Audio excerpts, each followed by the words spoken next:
mais jusqu'à présent ñu may soxla dans le local mais c'est parce que peut-être expertise moo ci am la donc kon il faut que ñu former la relève nous sommes prêts pour former la relève mais nous n'avons pas de moyens donc il faut que les autorités nous aident d'abord dans la formation mais il faut aussi ñu ñaax les anciens mouvements navétanes ñu ñëwaat parce que aussi mais tamit suñu leen yaatal waaw c'est-à-dire que il faut que les jeunes là c'est-à-dire que gis nga ab mbir dañ koy jox ku ko mën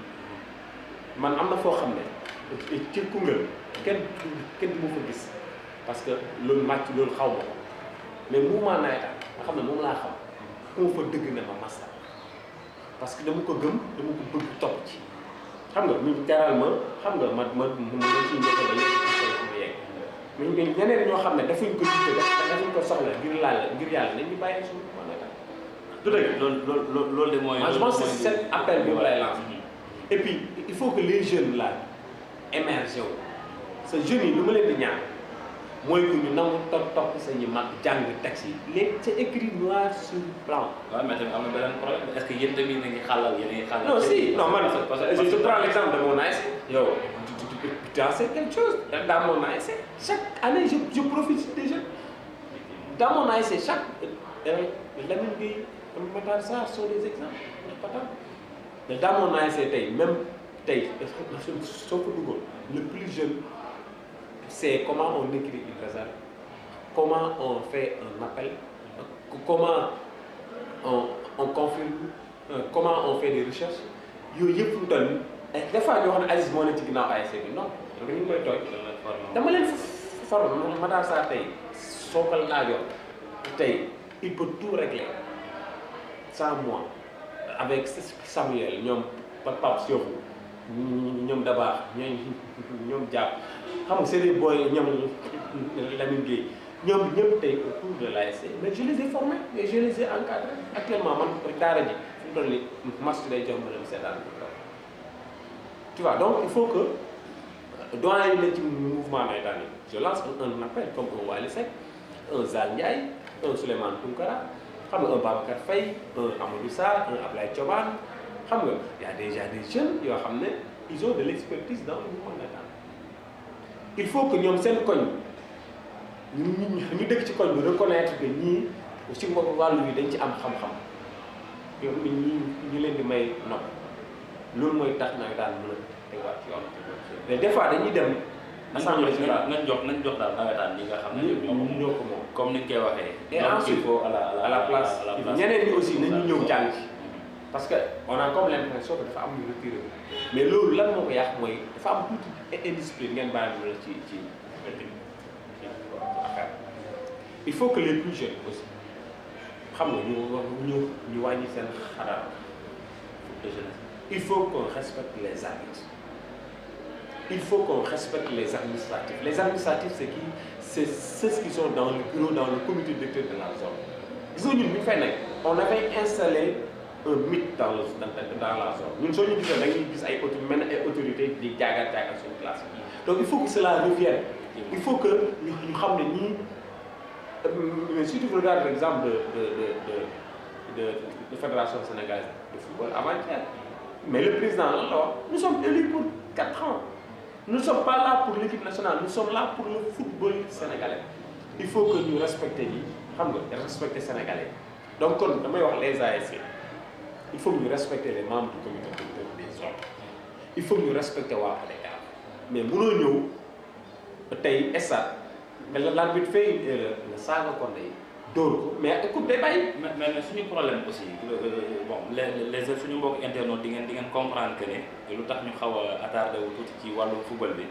parce que Aziz nekkoon na fi président zone maîtriser na complètement lan mooy wàllu football donc invité ko bañ a wax ak moom aussi ci wàllu tàggat yaram ce serait quand même un peu dommage parce que bëri na aussi ci ñi nga xam ne ñu ngi seetaan ñu ngi safoo émission bi nii c'est des férus du football. Puis tamit actualité oblige parce que ci CAN période CAN lañu nekk même si on a éliminé l'équipe nationale du Sénégal donc problème bi li ma la bëggoon wax monsieur Camara mooy que ni arbitre mën na def erreur benn yoon ñu comprendre ñaari yoon ñett yoon dëkk ci erreur am na seetaan naa ay match ren nawetaan mais da ngay comprendre carrément que fii niveau sax amu fi arbitre bi nii même bêtise lañ def même erreur la ñuy def ñi nga xam ne ñoom ñoo nekk foofu aussi c'est les mêmes erreurs je prends l'exemple bu bi nga xam ne bon boobu man maa woon foofu noonu jamono je pense daal mais naka ngay tase match sans pour autant yëkkati sax ne am nañ ay panneaux yi nga xam ne day indiqué ne temps additionnel des na lii des na lee des na duñ ko sax def on a les moyens mais mënuñu utiliser dara. ça veut dire qu'il y a un problème il y a un le problème bi nga xam ne moom moo nekk Koungheul l'indiscipline c'est à deux sens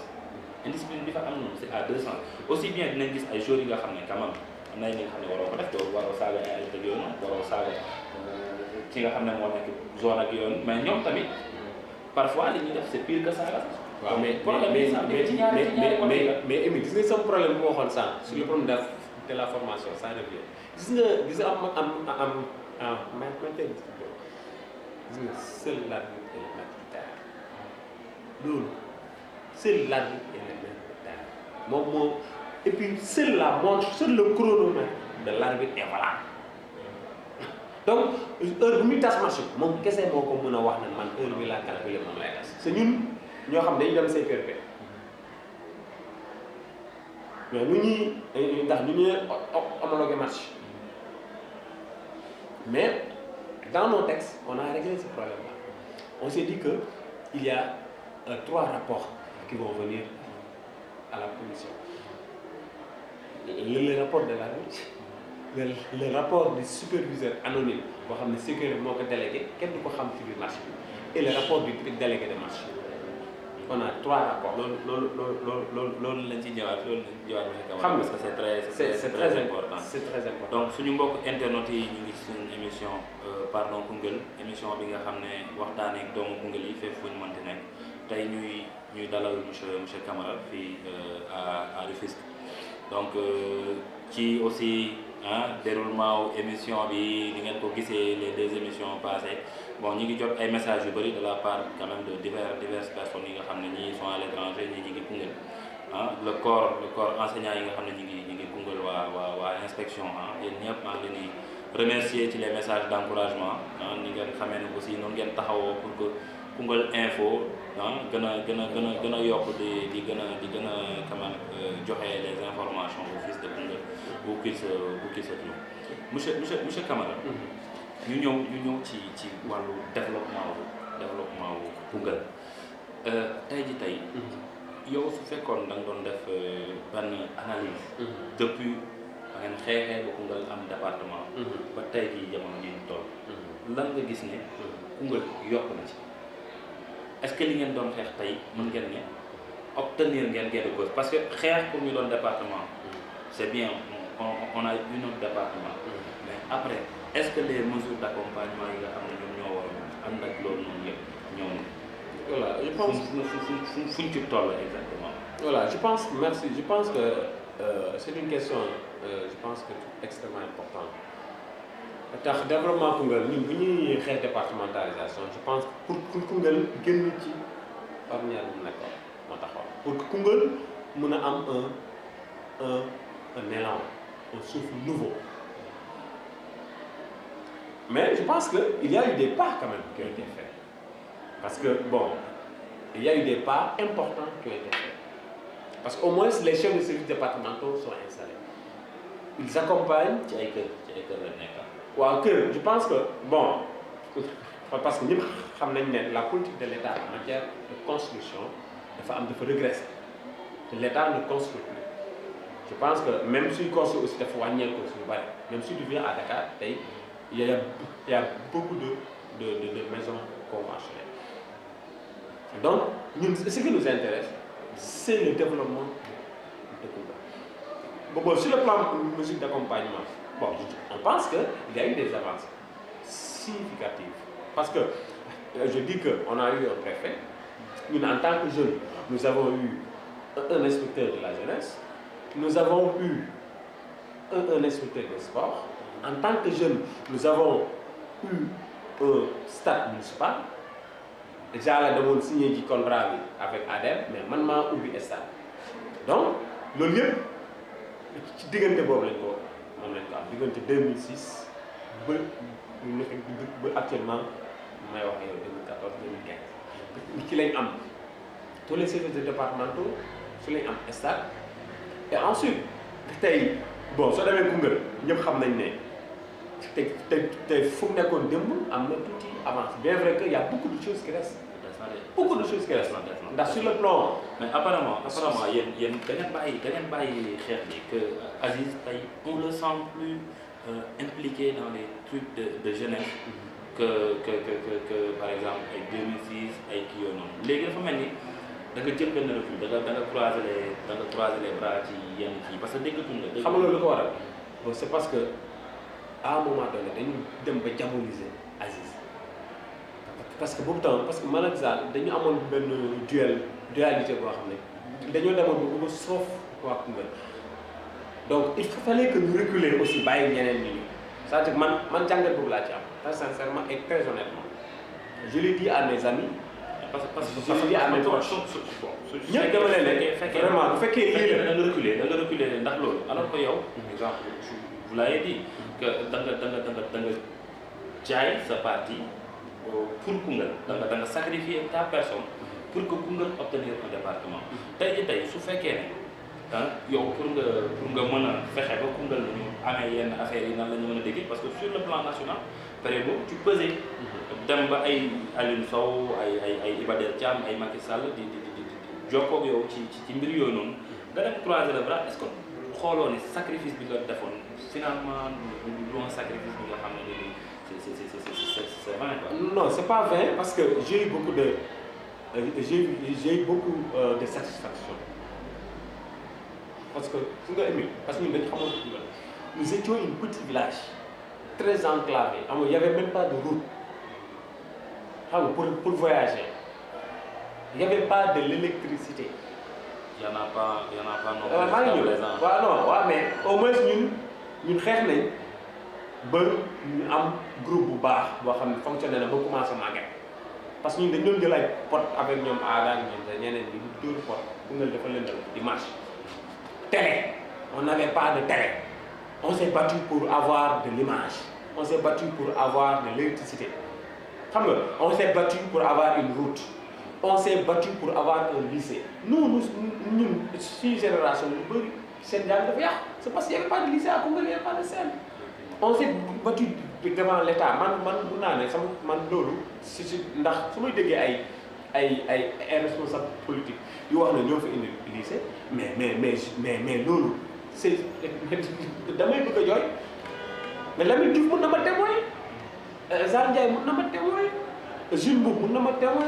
ak toute la délégation qui était devant le premier ministre Macky Sall foofu la Macky Sall la signé mais il nous donne un lycée de 500 millions en 2006 foofu la waxee il rehausse le plateau technique de l'hôpital il nous affecte un dentiste etc. Donc nous avons eu des gains de cause sur le mémorandum qu'on avait amené sur la table du gouvernement donc lu ma ñeneen nañ def ñun lu ñu def c'est important parce que nous au moins ñun on n'a pas trahi à notre mission. est-ce que am na fu ñu jëlee Koungheul mais am na foo waxu mooy que jeune bi xeex pour Koungheul tey actuellement jëriñoo ak Koungheul amul kenn koo xam ne tey yaa ngi ci am un poste de responsabilité tey ku fi nekk député c'est grâce à nous ku fi nekk président du conseil départemental c'est grâce à nous ku fi nekk maire wala nangam c'est grâce à nous que il y a beaucoup de choses yoo xam ne tey si on dit que Sénégal mi ngi séddale nangam ñëpp xam nañ ne c'est au niveau de Kaffrine la doon yem mais ñun les jeunes de Koungheul c'est nous ñoo sommes battus pour Koungheul di am sa part des choses donc loolu il faut ñu nangu ñu ko mais jusqu'à présent on va se battre on va continuer à se battre nous sommes derrière nos aînés mais tey ñoom ñun mun na am sama gis-gis ñun ambition bu am ci Koungheul peut-être mais ñoom des na ci ñoom waaw mais je pense que comme ça va venir à ce niveau je lance un appel à la nouvelle génération il y a une nouvelle génération de leaders. Ay El Hadj Aliou Ndao, ay François Sagnan, ay bon je peux le citer des jeunes. C'est le nouveau leader qui sont là. Je les invite à se mouiller le maillot à ce match.